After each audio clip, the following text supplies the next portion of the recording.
আসন্ন জাতীয় সংসদ নির্বাচন সামনে রেখে জামায়াতে ইসলামী সহ 11 দলীয় জোটের আসন সমঝোতা চূড়ান্ত পর্যায়ে পৌঁছেছে। এই সমঝোতার আওতায় জোটভুক্ত দলগুলো 253টি আসনে প্রার্থী ঘোষণা করেছে। এর অংশ হিসেবে জাতীয় নাগরিক পার্টি এনসিপি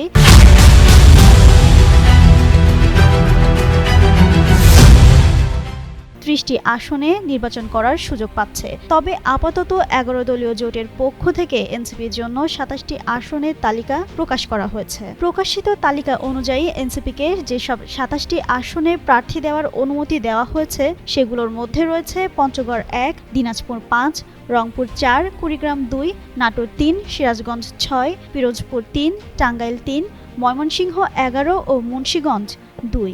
এছাড়া রাজধানী ঢাকা মহানগরের একাধিক আসনেও এনসিপির প্রার্থী দেবে। এইসব আসনের মধ্যে রয়েছে ঢাকা 8, ঢাকা 9, ঢাকা 11, ঢাকা 18, ঢাকা 19 ও ঢাকা 20।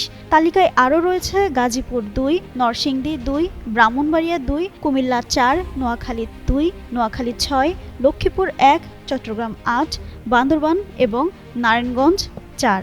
11 দলীয় জোট সূত্র জানায় বাকি আসনগুলো নিয়ে আলোচনা চলমান রয়েছে এবং পরবর্তীতে এনসিপির জন্য ঘোষিত আসনের সংখ্যা বাড়তে পারে।